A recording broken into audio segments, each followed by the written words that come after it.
God bless you, Facebook. This is Robert Jenkins. How you doing today? I want to talk about some things. Yesterday, I told you I was spending time with my grandkids and me and my wife. And while I was sitting there at the pool, I got on live and said some things, and I got a lot of comments, so I thank God for that. But it kind of sparked something in my spirit about spending time with the children. And this morning when I was at work, God was speaking to me about relationships as well. So I'm just going to talk about the family, and I'm going to come back. I know there's a lot of series that God has given me, and I told you I feel like we should be on a marathon. We should just preach and preach. It's so funny in the world. They can have a CIA or a movie or a sitcom, and they can advertise it all day, or even with the Empire. There's some stations that play Empire all day. Some of us watch those, whether they be CI shows, whether they be detective shows, whether they be drama. We watch them all day. But if we mention having a marathon where you watch preaching and listen to preaching all day, we have a problem with that. We have to build our appetite to have the same desire for God that we have for the world. But so I'm saying it because God has given me so much, and I just got to get it out. And it's very key that I speak it according to his timing. So that's so key. So sometimes I want to go back to a part 1, part 2, but I have to follow the Holy Spirit. So that was in my spirit. So I'm going to do a family thing. So I'm going to talk about children today for about an hour and maybe longer. All depends on what God's saying. And then I'm going to come back in a couple more hours, and then I'm going to talk about relationships because God gave me some major revelation about relationship.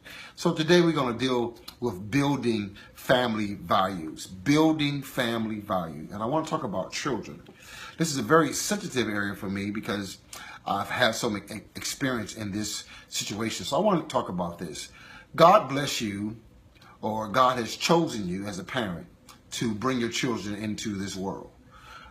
You may think that it was based upon sexual activity, but the Bible says children are the inheritance of the Lord. So even though you're the vehicle in which God allowed your children to come through, your children belong to God. And you need to understand that as a parent and make sure without a doubt that you're giving your children everything that God entrusted you for them to have. That's so important. Your job is not to be a part-time parent. Your job is not just to drop the baby off at the hospital and you have not invested in the child since that day. That's not your child. And your job is not to control their emotions and their feelings and their intellect. It's not just to say, I'm mama and do what I say. I'm daddy, do what I say. But your job is to make sure that you train them up in the way they should go. That's your job. So we must understand that. And I look at it, I take responsibility. I don't have any natural children, but I have over 100 sons and daughters in the ministry. I have helped raise children in relationships.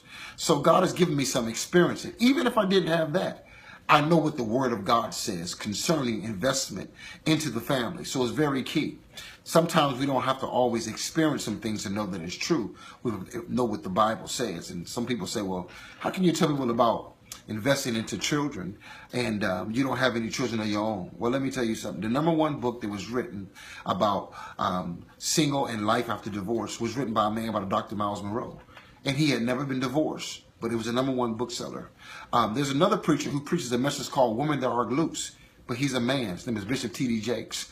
God can give you a revelation concerning something that can help other people be free, and they have never experienced that. They did experience it in the revelatory that God has given them. Never ignore revelatory understanding because they didn't been through. It may be somebody who can help you be free from drugs and alcohol and never been on crack themselves. Now, you have some experience that you have walked because you've been there, but they have experienced the root of it. That's what we don't deal with.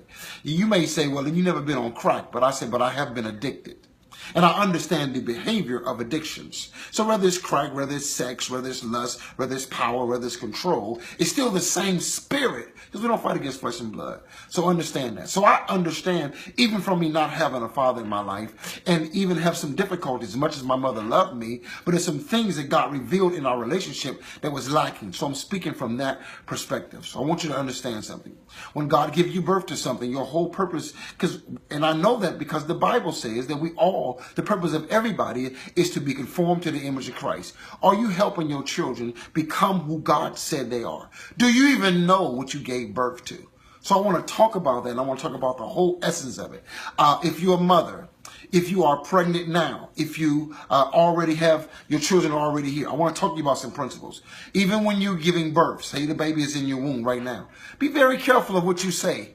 Be very careful, because that child can feel. And a lot of mothers, we say things like this. If this baby wasn't here, I could do this. If this baby wasn't here, I wouldn't have to buy these brand new clothes. You can birth a child coming out the womb feeling like they are in the way, they are not loved by the words that you shaped while they were in the womb. So that's very key. We must understand that. When a baby is embraced, even when it's born, you have to embrace it with love. There's a scientific study that says when animals don't have the proper love from their parents, they die. If someone else comes along and touches the baby, a dog, say a dog has puppies, and you touch the puppies before the mother has a chance to spend time with their puppies, those puppies can die because there's a touch that's not familiar to the mother. So it's very important that we understand how to touch our children, how to raise our children, and bring them up. Now, I want to speak from the natural and from the spiritual, because a lot of times, I know I was raised in church, and a lot of times we get the spiritual raising. We know that we must go to church. We know we can't miss Bible study. We know we got to learn to pray. We see people shout. We see people speaking in tongues. But that same child who gets the spiritual principles know that mama never shows up for any games. Mama never take our time to play with me. Mama never takes me to the pool. Daddy never comes to any of my basketball game. Daddy never told me I was a man. So even though there may be some spiritual things in place, there's some natural things that are not in place that cause the children to become unbalanced. So I want to speak how we should build children values or family values even in our children. I suffer that in many cases, and I'm going to be transparent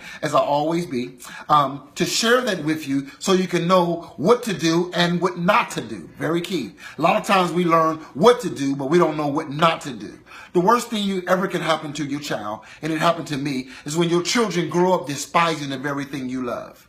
Your children can grow up despising the very thing you love because they see that what you love that more than you love them. And you take out more time for that than you take out for them. And not that you should not go to church, and not that you should not give God praise, but anytime that God's word or going to church is breaking up your family, there's a problem. Anytime you sow into your soap operas that your child come home from school, he was bullied on, but you don't even know your child is being bullied because you can't take out the time to spend time to find out what's going on in your child's life. Or anytime there's certain things that are showing up, but you have no idea. Positive or negative, you should know what's in your house. So important. So I want to talk about that and how we should invest. I wrote some things down. The first thing I wrote down is you must spend time with our children. Now, I'm learning this as well. I thank God for the marriage that I am now. I have 6 kids, and those 6 kids, they're grown. So even though I'm coming in as a stepfather or coming in married to their mother, they're grown. But they're grandkids, and I understand the importance of spending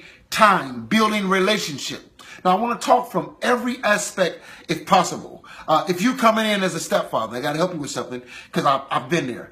Most times as stepfathers, we come in trying to establish rules without relationship. They don't know you.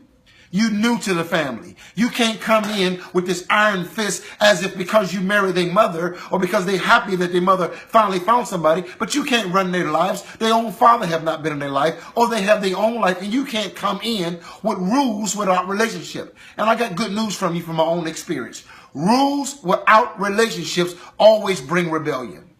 Rules without relationship always bring rebellion. You have to be able to show them that you have love for their mother. If you really want to be close to your stepchildren, show it by how you treat their mama. Not how you control them, but how you love their mother. And when you understand that, then you can get a rapport with them. And if they choose to, all depends on what age bracket they're in, they can embrace you. But it's so important because a lot of times we want children to be submissive, but they're watching how mama treat dad. And how mama treats father is how they may treat their husband. Or how dad is treating mama. And how dad is treating mama may be how the man treats his ladies in his life, or hoping that it be his wife. That's so important in how we raise and invest in our children. The examples that we're showing them. So we must spend time with them.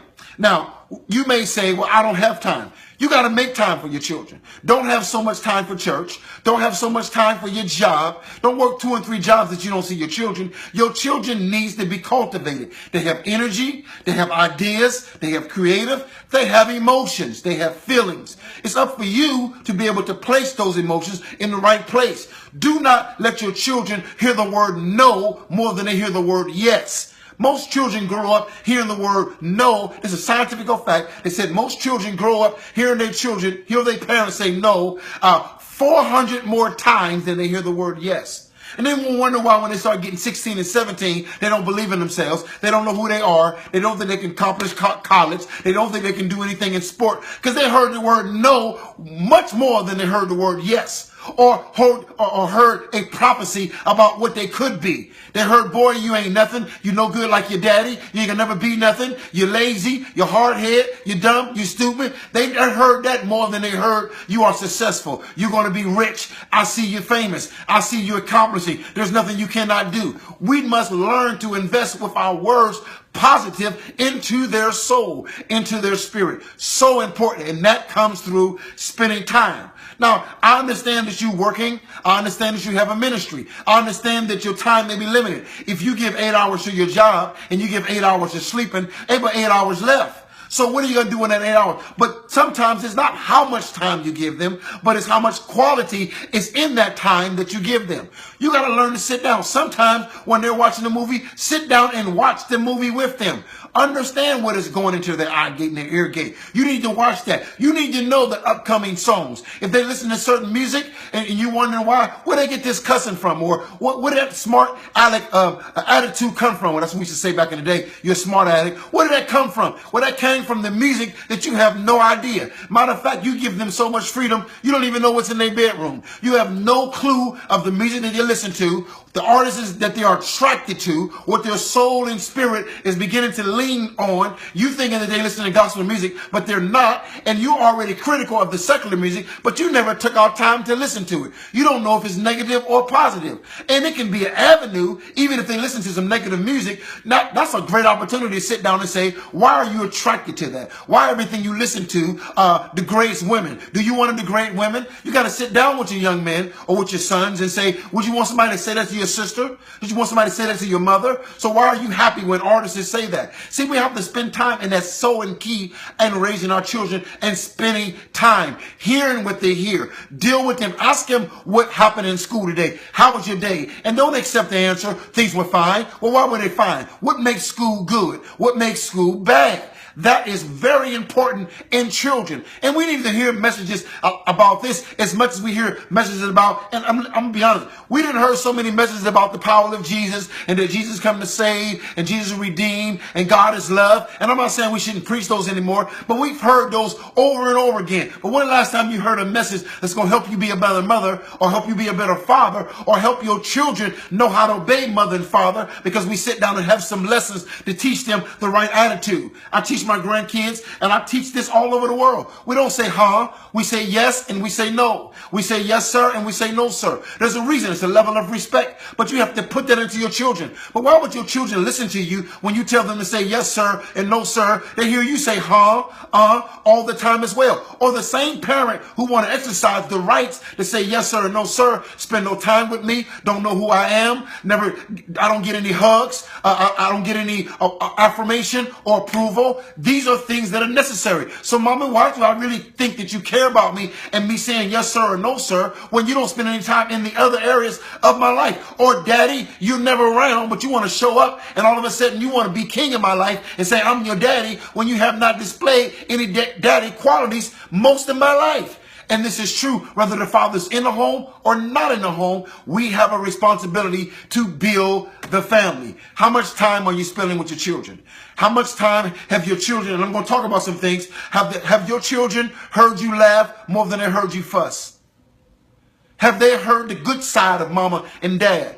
Do you laugh with them? Do you wrestle with them? Do you play with them? You can spend time. You can take out 20 minutes of your day, 20 minutes of your day, and just play volleyball with them. Today, me and my wife went to the store, and we got some toys for the grandkids. Little small stuff. I picked up a yo-yo. Yeah, do you remember what that is? It's a great thing. I grew up playing yo-yo. It cost me $3. But it wasn't about the $3. You think it's about investing $3? It's about what the yo-yo gonna do when the children come over. Granddaddy took our time to buy something. We're gonna play with the yo-yo. We're gonna play jacks. Small stuff. Jacks are less than $2 or $3. You can get puzzles. There is games that you can do that help spend time with the family. I grew up in some negativity. Even though they were spending time with me, they helped in the negativity. But that same time could have been used in the positive. You know how I learned how to play cards? Because whenever we went to my grandmother's house, she made everybody play cards. And we used to play cards or play tonk for a nickel. A nickel. If she won, she keep the money. If she lose, you got to give her back her money.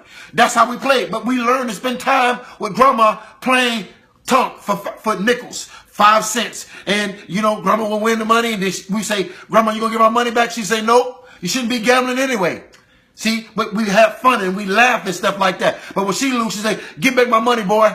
You better get my money back. And we played like that. But you know what? Even though it wasn't about the 5 cents, it wasn't about playing talk. It was about grandma took out the time to sit down. And in that time when we playing cards, grandma would tell us stories about her mother and her grandfather and how she was raised and how bread was a nickel back in the day and how we so unthankful. So we got a chance to be preached to while grandma set out time. You got to spend time with your kids, whether it's in games. We used to pitch pennies, throw the penny towards the wall, and whoever got the closest penny to the wall will win the game. We played hopscotch. Probably don't know what that is. We went outside with the chalk and played hopscotch, played skip. You know, play high go seek, 5, 10, 15, 20, 25, 30, 35, 40. These kids don't even know that game anymore. They don't even know that, you know. And we had time with grandma. We have to get back to spending time. It's so simple. Playing checkers, playing chess, teaching the kids game. So it's not about the game. It's about you building a vulnerability. The children now feel open. They feel like they can tell you something. So when the first time a boy comes to that young lady, she can run home and tell mama or tell grandmother, because there's been some establishment in relationships that I don't have to hide, because I can say anything to grandma, and grandma's not going to judge me first. Grandma's going to listen. Mama's going to listen. I can really talk to mama because I know mama going to hear me. Before she judge, before she say I was wrong, before she said me, you terrible, I know she going to listen because we've built some rapport. Having that family, that is so important. And we got to get back to doing that. I'm not telling you to spend thousands and thousands of dollars. Everybody don't have that luxury to have that money. But you can spend $5.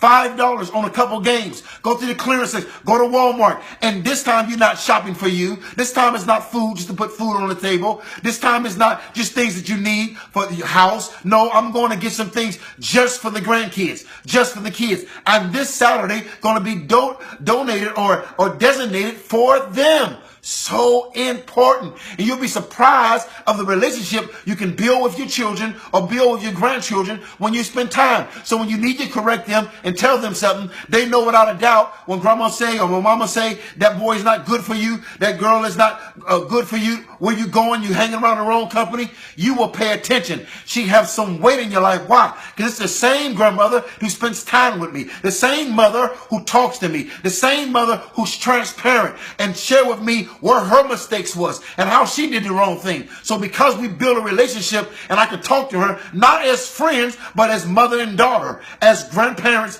and grandchildren. And that allows them to be open to share when they get attacked or when things happen in the school system or when one of their friends want to go to the store and rob. They can run home and say, you know what, I don't think I'm going to hang around him anymore. Granddaddy, you taught us not to steal. We don't have to steal for anything that we ask for. You will be, you have our best interest in mind. You try to get that for us, but I don't want to hang around Johnny anymore because Johnny want to go to the store and steal. Matter of fact, can Johnny come over and eat with us today, Granddaddy? Or can he come over, Dad? Because their family's struggling. They don't have much food. And I know that we can be a blessing to him like he was a blessing to me. So your children can become evangelists, not when they're 35 and 40, but when they're 8 and 9, when you build a relationship and show them. I had friends that they had 8 and 9. One particular friend, he had 8 people in his family. And if he didn't go straight home from school, by the time he got home, food was gone. They didn't look out for him.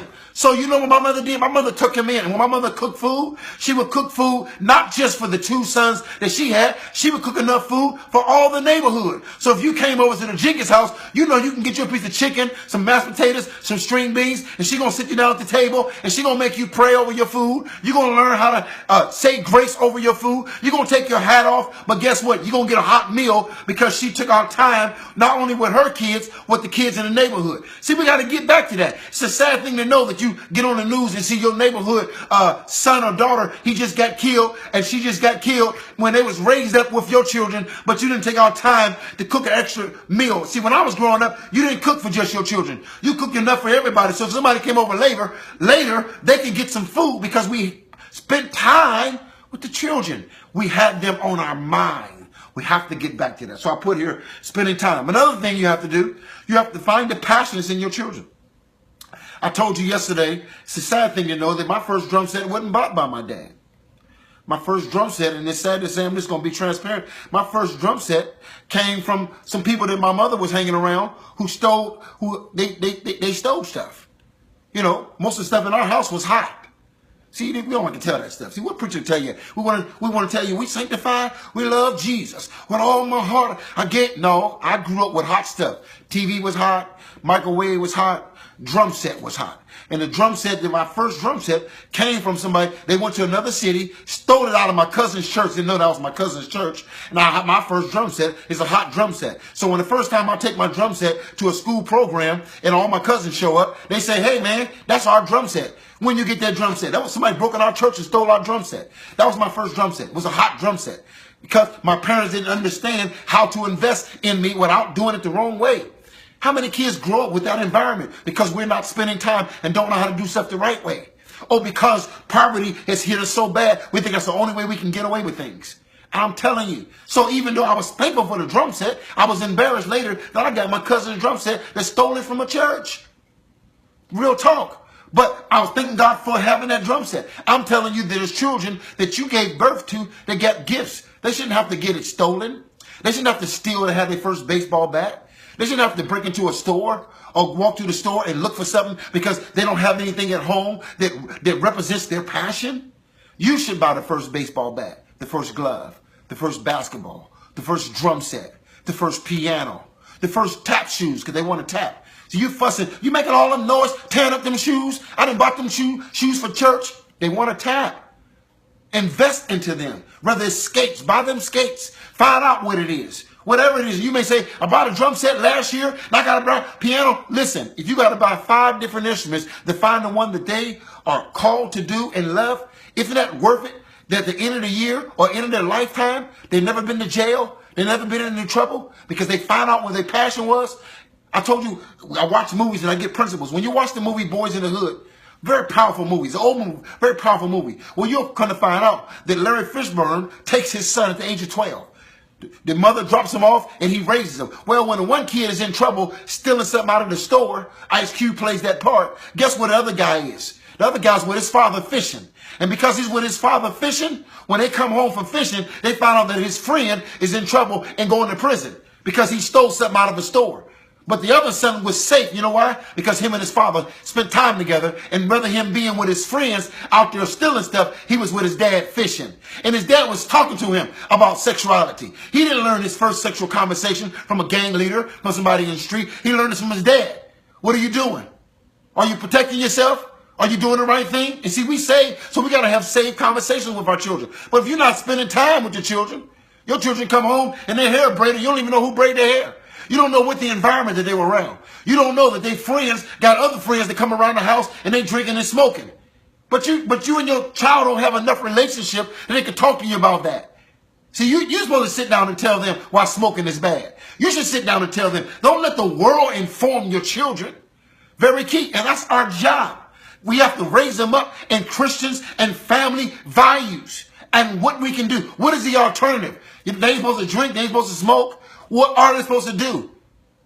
He want to play baseball. He want to play basketball. He want to take swimming lessons. He want to get into karate. And this is the same person who also may want to preach or may want to prophesy or may play the organ. But you need to provide for his passion.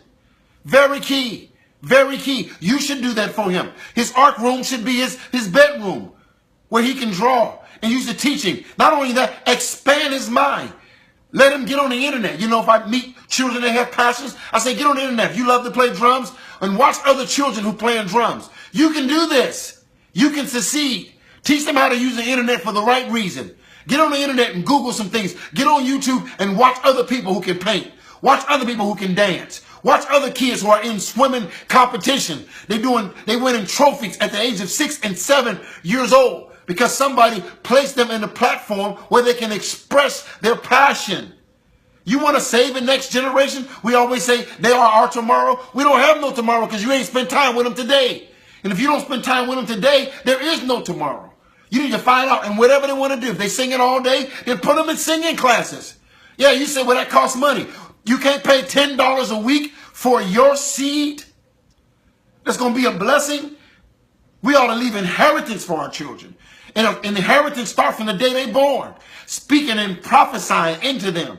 Very key that we do that. So, and you must do that. And you must spend time and you must find out for their passion. So key to life. So key to life. So what is your children crying out for? I told you before, if a child can take the sugar and salt and flour, he may be trying to tell you he's a chemist. You know, here in New Orleans, you can drive on the freeway and you can see graffiti all on buildings because they're looking for a place to draw their artwork. They're looking for a place to express their creative ideas. And that's so key. Are you making that available? Are you making that available? It's small. I go to the thrift store. Yep. Goodwill store. Yep. Me. I go to the Goodwill store. You know what I pick up? They have little baseballs, 99 cents. Get 3 or 4 of them. Play catch. You can find things inexpensive to spend time. It's so important that we do that. Giving them children, let them know that you are important enough that I will invest. I will spend money on you. I will spend time on you. So key. I wrote something down. You must place them around people that do what they do. Because they got to learn. If you keep them included, they don't know how to deal with people. They don't know how to have conversations. You got to place them around people who do what they do. It's so funny. You know, I have a friend. I don't say I have a friend. And he's very huge in the play industry. And he's been doing plays most of his life. Do you know that people who do plays, that's a circle within itself? You'd be surprised at people who do plays and they're in drama. And they know where the next event is. They know what's going on. They know where the auditions are. And they support their family off doing plays. Your children is artistic. They love drama. Place them in an environment around people so they can see their own kind. The Bible talks about you bear fruit of your own kind. You need to see people who do what you do, who are going where you're trying to go, so you can believe in it without a shadow of a doubt. Without a shadow of a doubt. That is so important that you do that. To be around those people. It was amazing. You know, I've always loved drums since I've been 5 years old. Drums was the first thing that I knew that I loved. I knew that I loved drums. And my mother would tell me, she told me stories when I was young, 5 years old. She would sit me down when she was cooking in the kitchen, and she would, because I was always banging, just banging on the floor, just even a child. And to this day, you'll see me banging, because I love drum. Music is in me. Just love it. All right, and she would sit me down on the floor because she didn't want me to get into something while she was cooking. She would pull the pots out and lay them down and let me play on the pots. And she said she would notice at 5 years old that I had a rhythm. I had a rhythm at 5 years old. So she said she would wait for me to turn my head and she would switch the pots around. She says, and when I would turn my head back, I would begin to play again. And I noticed that they sound different. I would switch them back. So she knew that I had a gift. What do you know without a doubt that your children are gifted in? That you sing at 5, 4, 3, 2, 6, 7. That you beginning to create a path or find a path that they can walk down and meet people like that for themselves. So the key to life. I'm gonna tell you something that's transparent for me. And I've been preaching since I've been 12 years old. I was the Sunday school superintendent at 12. At 12 years old, I had adults in my class. I had them because my mother would take me to Bible study when she had to go to Bible study. My mother raised us by herself. It was 2 of us, me and my brother Todd. So she'd take us to church. I was so interested in Bible study, and my cousin was the pastor at that time, Reverend Benson. And Reverend Benson would assign homework to my mother. And I would raise my hand and say, can I have the homework as well? And one of the homeworks was that you had to recite the whole 10th chapter of Matthew. You had to know it word by word. And I was a little boy. I had to be no more than 8 years old. Well, when it came back to the next Bible study and they started reciting, Reverend Vincent thought he would get me out of the way first since I was a child sitting there with my mother and say, okay, what do you know? And I quoted the whole 10th chapter, word for word. I was the only one in the whole Bible study who could memorize it and quote it. I had a gift. And it was beginning to be cultivated. None of the adults could do it. But I could do it. That's something was in me, very key. Now, as I got older, I began to do that, and I began to start understanding some gifts that were in me automatically. And I was looking for a place to express those. So every time I walk into a church, I would look for a drum set.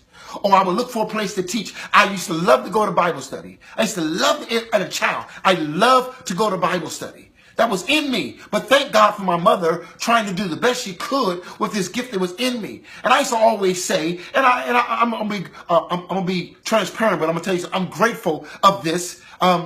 I was able to play with a lady by the name of Debbie Austin from Warren, Ohio. Debbie Austin was a background singer for James Cleveland, and her best friend was a singer with her, was named Gwen Morgan, and Gwen Morgan was one of the background singers for Albertina Walker and different people like that in the Caravans at that time. This is way back in the day.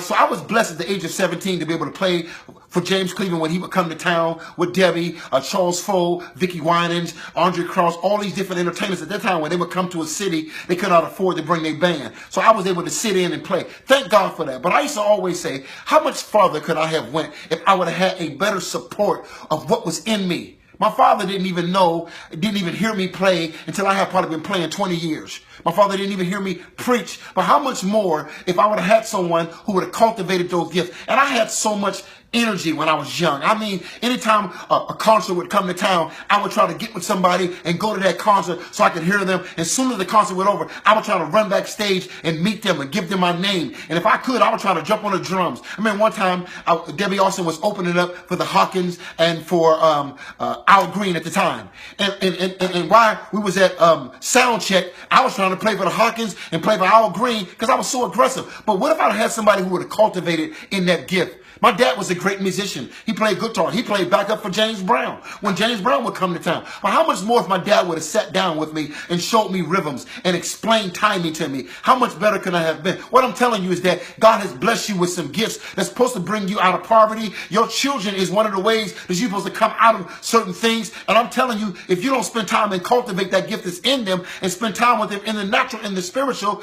then you'll find some things laying dormant because you didn't spend time to cultivate it. So important that you do that. And I remember even in the ministry, and I thank God for Pastor Whiteside, when I used to sit in the ministry and I had all these gifts and talent, but at that time you didn't hear the word apostle. You didn't hear that. You didn't hear the word fivefold ministry. I remember when praise and worship was something new, because when I grew up, you had devotion.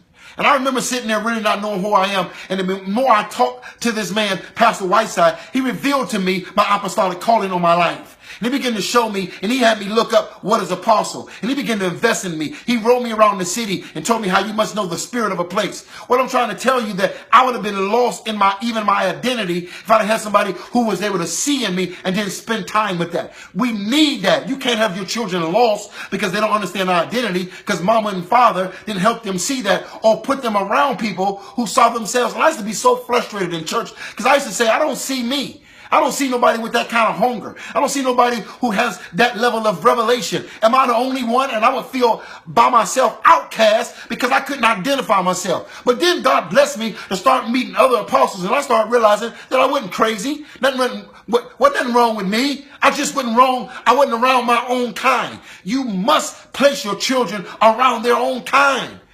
If they believe that they called you to do that, then put them around. Let them see other kids who's golfing, so they can understand that Tiger Woods is who he is because his daddy took our time and spent time in it and helped him with his stroke and told him you're going to be one of the greatest golfers in the world. His father spent time with him and cultivate that. You can have a Tiger Woods in your house, a Michael Jordan in your house, a Serena and Venus in your house, but you got to spend time and then place them around their own kind so they can see their fruit. They can see where they're going. When a son looks at a father, he sees where he's going. When a father looks at a son, he sees where he's been. It's so important that we have that reflection. So important. So you got to spend time. You got to build that platform. You got to place them around that. See, and I had to learn to get, and I would do things like that. I remember when I went to South Carolina, my mother was living at the time, and I went to the music store, and it's the first time I seen videotapes where Buddy Rich had a videotape. His daughters would do the Buddy Rich drum off, and they would have drummers, and it was on videotape. Man, I tried to rent every videotape I could to watch other drummers play, because I was seeing the very thing that was in me that I wanted to play in church. I was seeing them do it. But I didn't have a father to take me to the music store and say, watch these tapes and listen to this tape. There's another movie out called Drumline. In Drumline, here's a guy who has a great gift, but his father's nowhere around. He ended up going to college, and he gets discouraged, but then his father sends him these tapes. And when his father sends him the tape, all these tapes are drummers, great drummers, and he listens to this drummer, and he goes down to the practice room, and he begins to do that. We got to be able to cultivate. We got to be able to spend time in the natural and in the spiritual. So I'm talking about even if you spend time with playing checkers or playing chess or taking them to the ball game or putting the bat in their hand. You never know when you're putting something in their hand, you can be changing their life. You never know when you give them a guitar, what you're doing. You can be birthing a Michael Jackson could have birthed out of your womb. But what if he'd never put a mic in his hand? What if he'd said, Michael, let me see what you can do. And oh my God, look what you have given birth to. So important, but we must invest into family values and spend time with our children. So I put that down there. Is it basketball? Take our time. Don't let your children see you buy a Mercedes-Benz or Rolls-Royce. Don't let your children see you get your hair done. You got on gaiters, you got on brand new glasses, and you can't even spend $30, $70, $100 on who they are. Don't let all your money go to you, but your money never goes to them. It's a sad thing that you got 2 brand new cars out there. You got a boat outside. You got everything that you need, but your children don't have nothing to play basketball with. Not only will you not buy them a basketball hoop, you won't even take them to the place where a basketball hoop is established for free. You must invest in that. You know, there's scouts that watch football teams. They look at these kids and see where they are, and they follow them all the days of their life. I have a friend who lives in Cleveland. He was following LeBron James before LeBron James was anybody. He was a commentator, but he was watching as a child. And he said, LeBron James is going to be great. It's very key. We have to have fathers and mothers who know how to scout the gifts that's in our children. And spend time. Buy that first football. Put them in that first team. See if they know how to get along with other kids. Don't wait till they're engaged and they're killing somebody and you say they got an anger problem. You could have seen that anger problem when you put them in a sport that's competitive and realize they can't deal with pressure. Now you got something to talk about and you can teach them how to deal with pressure. But you never placed them in an environment that made a demand on that pressure to come out. So key. Basketball, football. I put yo-yo, skating, tap dancing, pool, swimming, drawing, poetry. Take them to the library. I can look at my wallet right now, or at least go in my drawer, because I think I cleaned this out. I got about at least 7 library cards. Because I was raised up loving to read. I wasn't into basketball and football, but I was an intellectual guy. I wanted to learn how to read. I got into reading. And I love going to the library. You got some children, they may not be able to play football. Basketball may not be their love. Don't push it on them. Don't live out your children's dreams. Live out your dreams through your children. Don't force your ideas on them. But if they love to read, then take them to the library. I love that. Let me tell you one time, I'm just going to give you a transparent story. I hope this is helping you. I was in Charlotte at this time. I was in Charlotte, and I went over to my friend's house. He was having a cookout. And he told me the cookout started 4 o'clock. I got there at 3:30. Grill wasn't even ready. Didn't even have the meat yet. So then another hour goes by and they go by and buy the meat. Then another hour goes by and they just now getting the grill ready. I didn't want to hang around. Then all of a sudden, people coming over and they coming over with drinks. I love God. I don't want to be around that environment. So I felt so out of place, even though I was trying to be a friend to him. Well, I decided, man, I'll get with you later, man. That's okay. Don't worry about it. We good. So you know what I decided to do? I went on my way home. I said, I'm going to stop at the bookstore. I walk in the bookstore, and the bookstore is packed. People sitting on the floor reading, and my whole face changed. A smile came. I was in my environment. I was trying to fit in a place that I didn't fit in at. But when I went to the bookstore, and I said, I don't have to be like everybody else. It's because it's a holiday. Everybody cooking on the grill. I can be where I live. And I found out I wasn't the only one that thought like that. I started meeting people. We started talking about books and publishers. I met a person who knew another publisher. And I said, wow, look at this. I must place myself in the environment where I don't have to feel strange. You got kids feeling like they don't fit in. They don't like themselves because you keep putting them in an environment that don't wake up who they are. You must put them in an environment that wakes up who they are. When Mary was carrying Jesus and she walked over to Elizabeth, who was carrying John the Baptist, Elizabeth said, when you came over here, my baby leaped in my womb. You need to put your children in a place that what's in them leaps. You take me to a music store, you can leave me there. You take me to a library, you can leave me there. My mother would tell you when I was young, she began to take me to the library, I would cry when it was time to go. Books used to call me. No, I can't play basketball that good. No, I'm not that good in football. But guess what? Give me a book and I can read it today. The whole book. You got to place me so you can't make me feel weird and awkward. Kids are feeling like they're weird and awkward because they don't be like the other kids. You got to place them in an environment where they see their own kind. So they won't think that they're crazy. And they won't do crazy things just to fit in. They won't follow the crowd. Because they don't have to. They got a crowd of their own. I told you, Rudolph had to find himself where he had to find his own toys. He tried to be in with the other reindeers, but when trouble come or when he get excited, then the dirt would fall off and there he go laughing at his nose. But guess what? When he went to the Misfits land, he said, oh, I ain't the only one different. Instead of Jack in the Box, it's Joe in the Box. Instead of round wheels, there's square wheels. And guess what? When a storm came, the same person that they laughed at, the same child that everybody say he's dumb, he's stupid, she don't know no better. When a storm comes, they're going to call that child. That's going to be the same child that changed the family tradition. That's going to be the same child that's going to pray everybody else through. The black sheep of the family going to be the one who saves the family. And when a storm came, now all of a sudden they need Rudolph. Rudolph, since your nose is so bright, why don't you guide our sleigh tonight? And Rudolph says, you know what? I'm only going to do it under one condition. That the Misfits toys that don't nobody really know about, they be the first toys to be delivered. I'm telling you, we got to learn to spend time with our Rudolphs. Because they're not crazy and they're not dumb. You just got to know what you have given birth to. You got to know what the avenue they should be placed in. You got to find them. I told you when I first seen the movie Drumline, I cried at the movie. I didn't cry because it was so good. I cried because I didn't even know that they had schools that gave scholarships for drums. I graduated in 1981. I never heard of that. You mean tell me I could have been famous as a drummer playing? I loved to play in a band.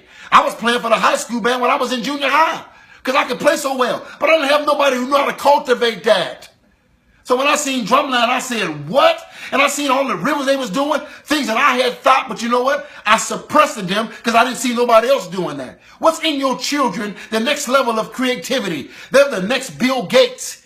They're the next entrepreneurs. They're the next business owner, but they suppressing what's in them because they can't see their own kind.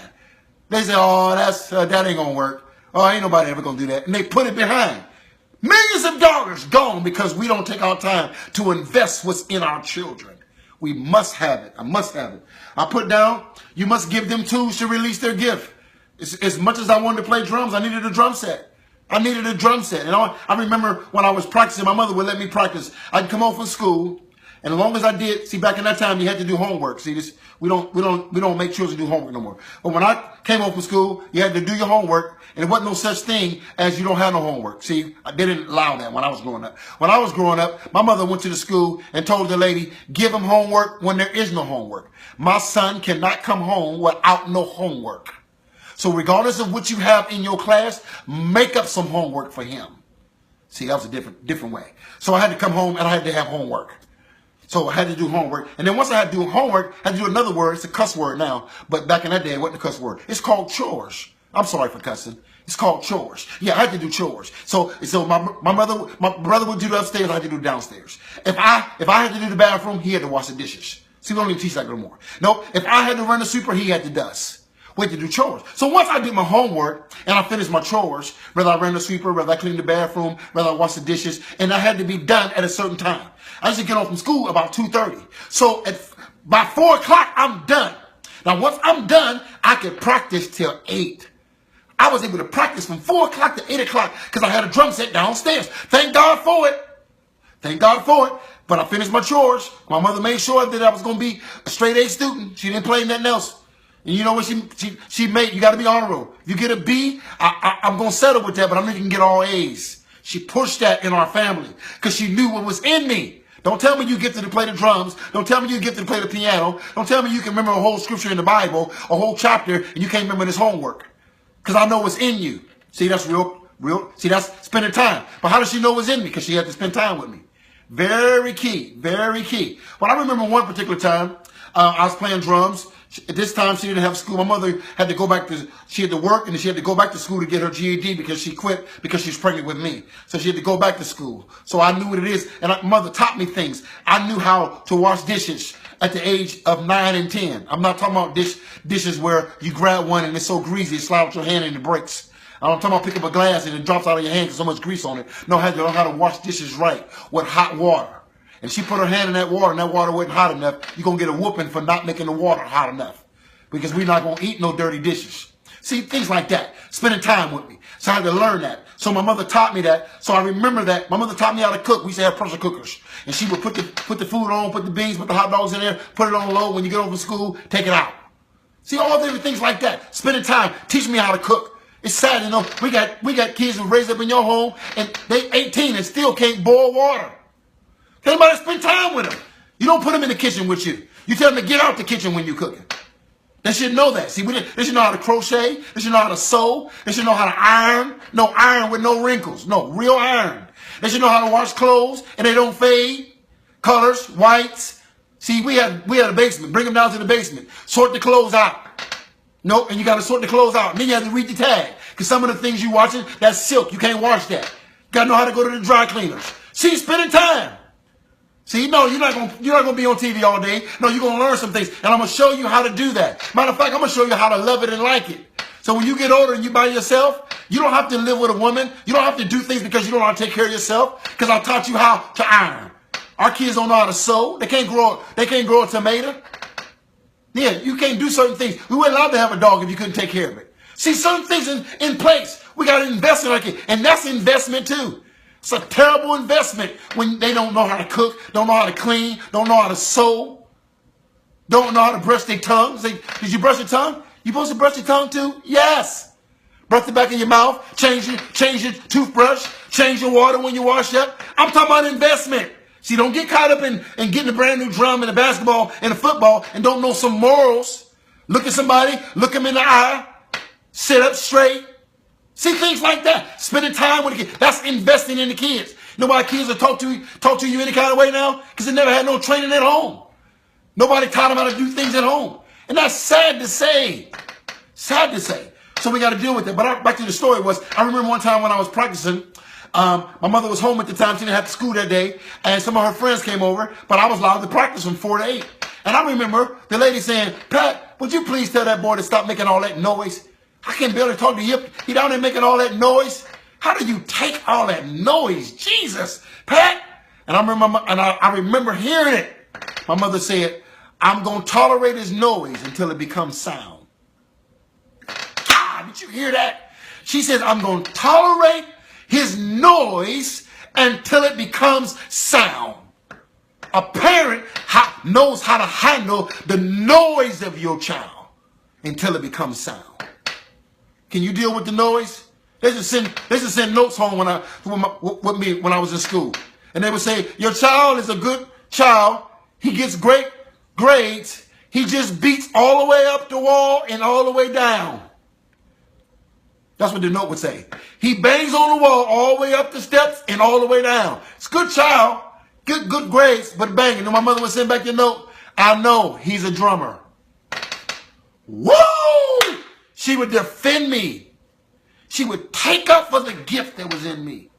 My stepfather, I told you he struggled with some things in his life. But my stepfather would take me to church and he would say, he was a piano player. He would say, if my son can't play the drums, then neither can I take this job as a piano player. I told you I grew up with a baby grand and a B3 1000 organ with a Leslie speaker on it in my living room. And I could come down and play anytime I want to.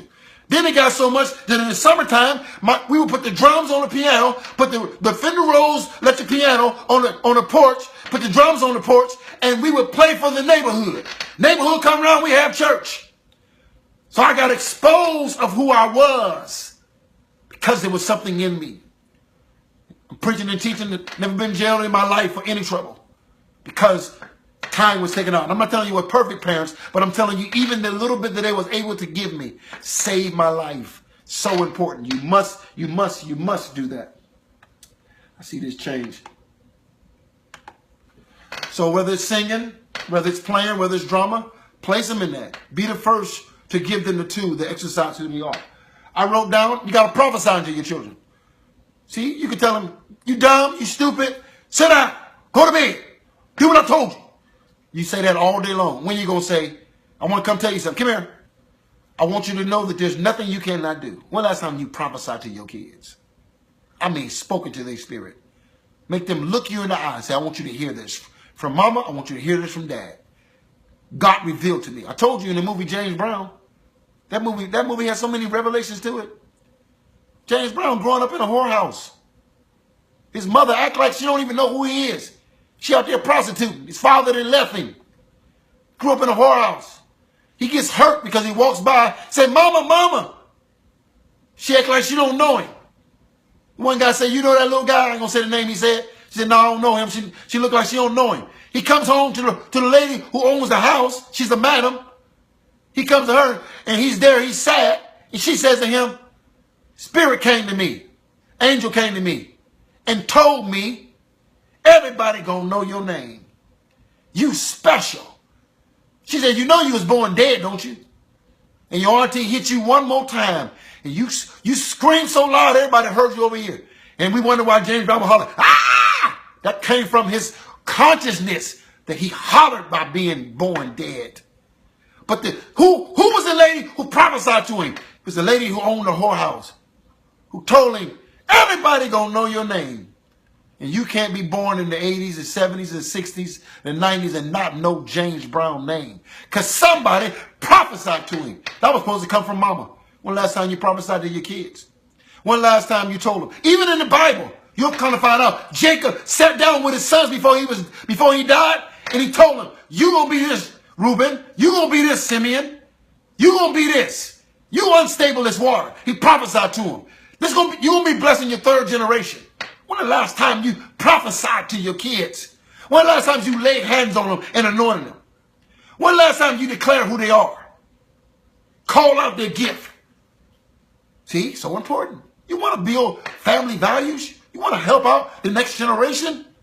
Speak into it. Anybody can criticize. Anybody can tell you what you're not. Who can tell you what you are? Anybody can remind you that you drink every day. Who can tell you that you're not going to drink no more? You need to prophesy to these kids. Speak into them. I told you, you see anybody great? They had a word over their life. You got to put a word in your children, and you got to put a word over your children. You got to put a word in your children, and you got to put a word over your children. Prophesy to them. If they know that love speaks this, you want your children to be something great, start saying. See, we love to go to church and we love to quote the scripture. Call those things as not as though they were. Why doesn't that work with your children? When you want a car, you'll say that. When you ain't got no money, you'll say, well, call those things as not as though they were. When I'm poor, I'll say I'm rich. When I'm sick, I'll say I'm healed. Or when your children act crazy, why don't you say they're going to be intelligent? Why don't the principle work on the children? It worked for everything else you won't.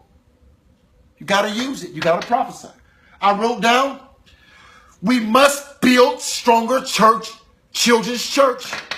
We can't keep having children in kindergarten at church. Can't send them to Sunday morning, all they're doing is drawing. Got to teach them some Bible. Your children can learn the Bible at 5, at 6, at 7. Don't tell me Michael Jackson can say an ABC 1, 2, 3 and become famous at 5 years old and your child who loves God can't.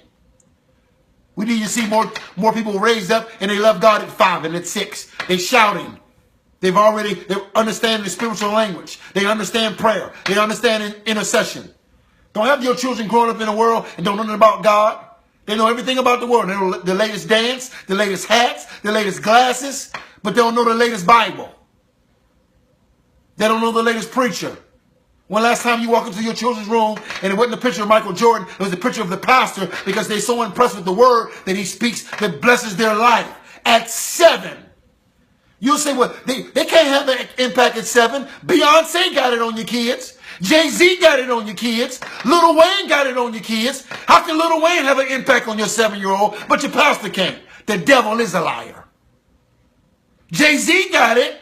Beyonce got it.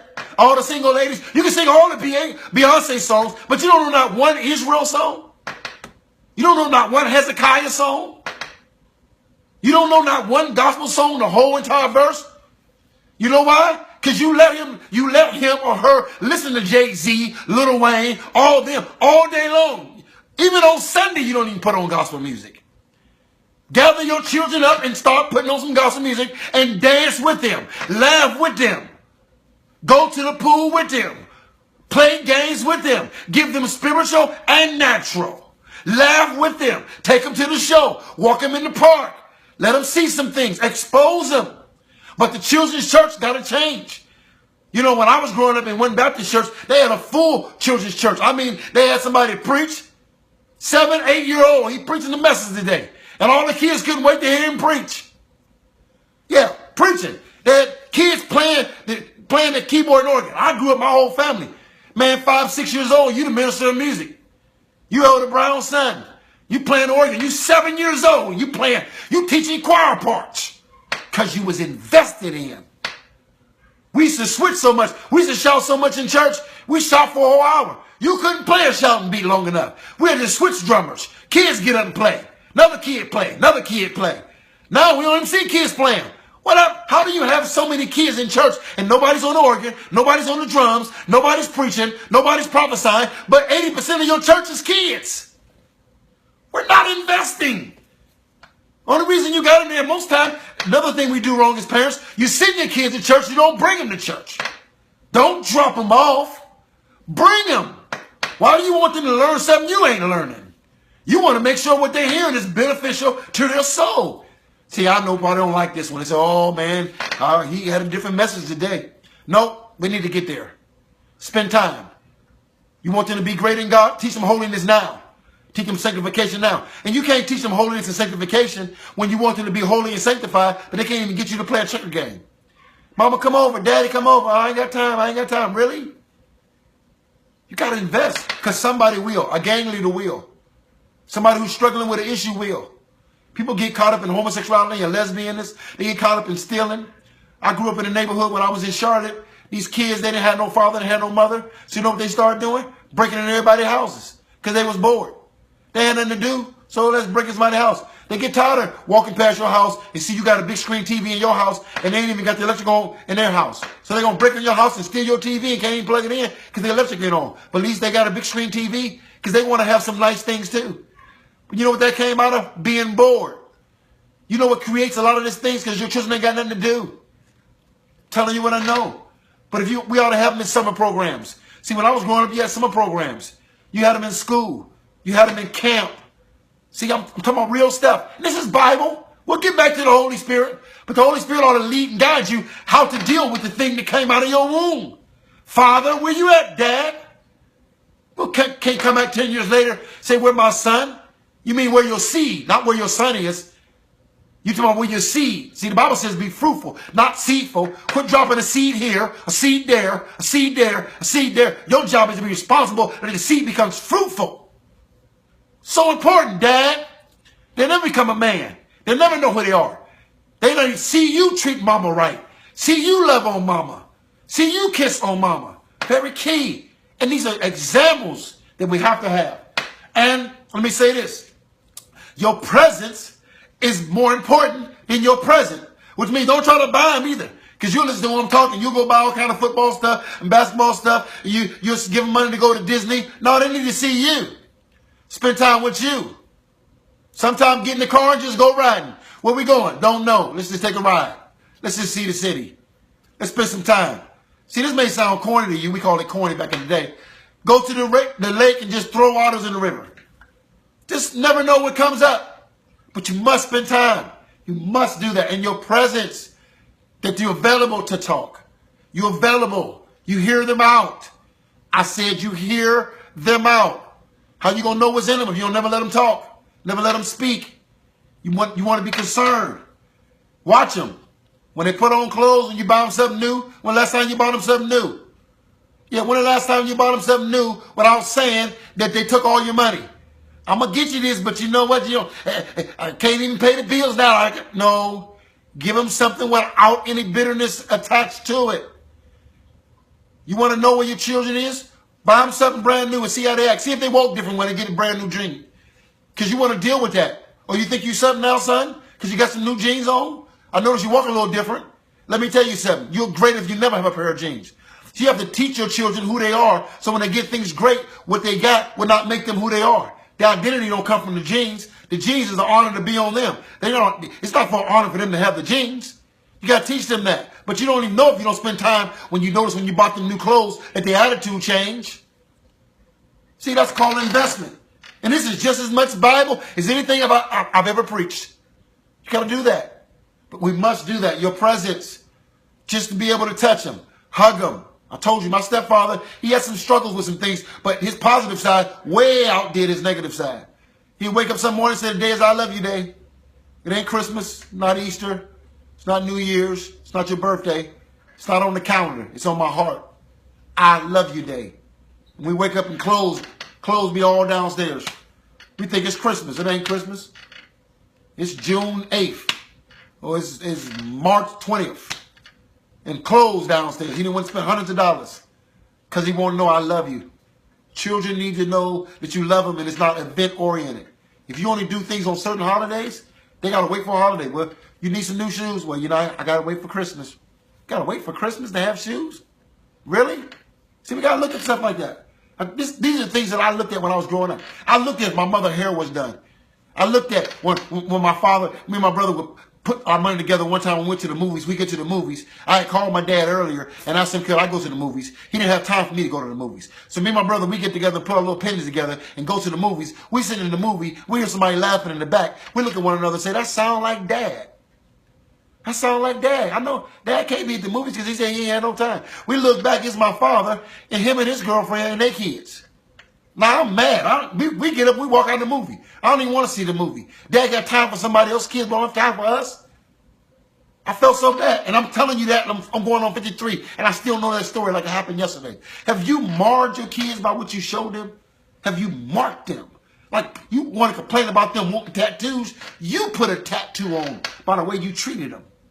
Well, by the way you neglected them. You marking them like a tattoo. Got to change. Got to want to change. So I'm talking about some things. So take out the time.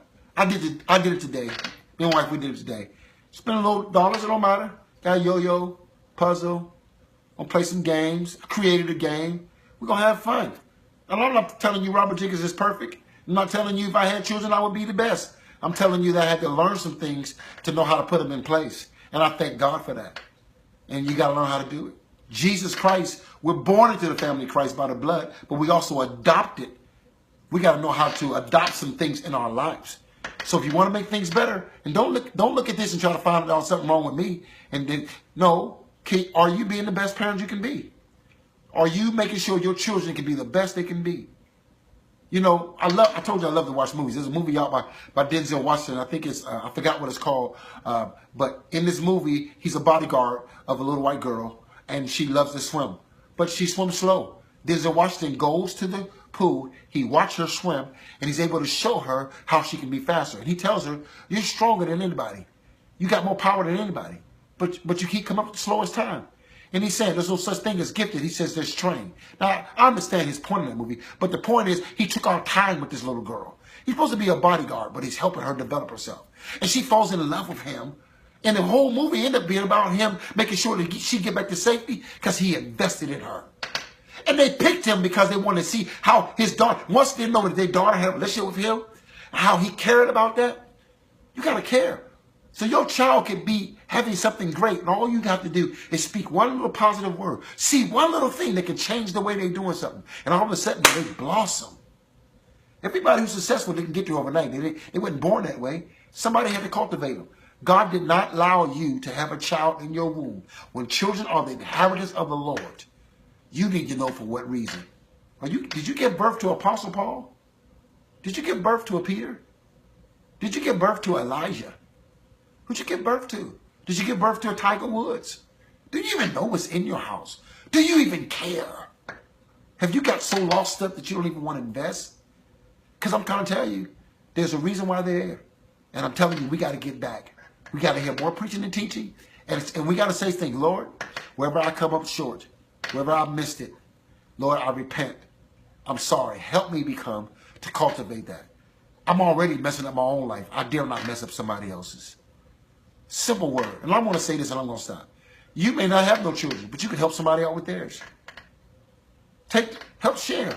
Give. You got so much clothes in your closet. You can't even wear half of them clothes. Bless somebody with them clothes. You got toys. You have 8 kids and all your kids is grown now. You still keeping all 8 toys. Bless somebody else with that. Spend out time.